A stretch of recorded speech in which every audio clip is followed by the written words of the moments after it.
വൈകുന്നേരമായില്ലേ, പെട്ടെന്ന് ഉണ്ടാക്കാൻ പറ്റിയൊരു ചായക്കടി ഉണ്ടാക്കിയാലോ? അതിനായി ഞാൻ കുറച്ച് പച്ചരി കഴുകിയെടുത്ത് വെച്ചിട്ടുണ്ട്. ഇനി ഇതിൻ്റെ വെള്ളമെല്ലാം കളഞ്ഞ് മിക്സിയുടെ ജാറിലോട്ടിട്ട് പൊടിച്ചെടുക്കാം. ഇതുപോലെ ആയി കിട്ടണം. ഇനി ഇത് മാറ്റി വെച്ച് ഇനി ഒരു പാനെടുത്ത് അതിലോട്ട് കുറച്ച് എണ്ണ ഒഴിച്ച് ചെറിയ ഉള്ളി ഇതുപോലെ കട്ട് ചെയ്തിടണം.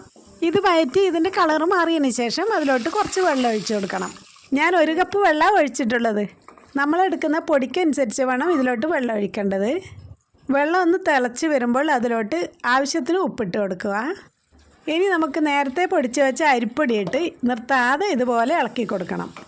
ഇതുപോലെ അതിന് ശേഷം അതിലോട്ട് എള്ളിട്ട് കൊടുക്കാം. എന്നിട്ട് വീണ്ടും ഒന്ന് മിക്സ് ചെയ്ത് കൊടുക്കണം. ഇനി വേറൊരു പാത്രം എടുത്ത് അതിലോട്ട് ഒരു മുട്ട പൊട്ടിച്ചൊഴിച്ച് ഇതുപോലെ മിക്സ് ചെയ്ത് കൊടുക്കുക. മാവെടുത്ത് തന്നെ ഒരു പാത്രത്തിലോട്ട് ഇട്ട് കൊടുക്കുക. എന്നിട്ട് മാവിലോട്ട് ഈ മുട്ട കുറച്ച് ഒഴിച്ച് മാവ് ഇളം ചൂടുണ്ടാകുമ്പോൾ തന്നെ നന്നായി ഒന്ന് കുഴച്ചെടുക്കണം.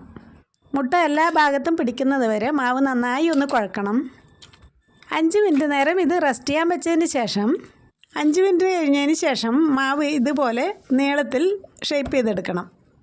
ഇനി കത്തി കൊണ്ടോ കത്രിക കൊണ്ടോ ഇതുപോലെ ഒന്ന് കട്ട് ചെയ്തെടുക്കുക. അധികം വണ്ണമില്ലാതെ വേണം റോള് ചെയ്യാനും കട്ട് ചെയ്തെടുക്കാനും. കട്ട് ചെയ്ത കഷ്ണം വിരൽ വെച്ച് ഇതുപോലെ പ്രസ് ചെയ്ത് തിളച്ച എണ്ണയിലോട്ട് ഇട്ട് കൊടുക്കാം. ലോ ഫ്ലെയിമിലിട്ട് വേണം ഇത് ചെയ്തെടുക്കാൻ. ഇത് ഇട്ടപാട് തന്നെ പൊങ്ങുകയും ചെയ്യും, മൊരിഞ്ഞ് കിട്ടുകയും ചെയ്യും കേട്ടോ. ഇതാ കണ്ടില്ലേ, ഇതുപോലെ ബോൾ പോലെ ആയി കിട്ടും. ഇനി ഇത് 2 വശവും ഇളം ബ്രൗൺ കളറാകുമ്പോൾ കോരിയെടുക്കാം. അങ്ങനെ നമ്മുടെ പച്ചരി കൊണ്ടുള്ള സ്നാക്സ് റെഡിയായി കിട്ടി. ഇതെല്ലാവരും ഒന്ന് ട്രൈ ചെയ്ത് നോക്കണേ. ചായയോടൊപ്പം കഴിക്കാൻ നല്ല ടേസ്റ്റാണ്. ഈ വീഡിയോ ഇഷ്ടപ്പെട്ടാൽ ചാനൽ സബ്സ്ക്രൈബ് ചെയ്ത് ഒപ്പം ലൈക്കും ഷെയറും ചെയ്ത് നമ്മളെ സപ്പോർട്ട് ചെയ്യാൻ മറക്കല്ലേ.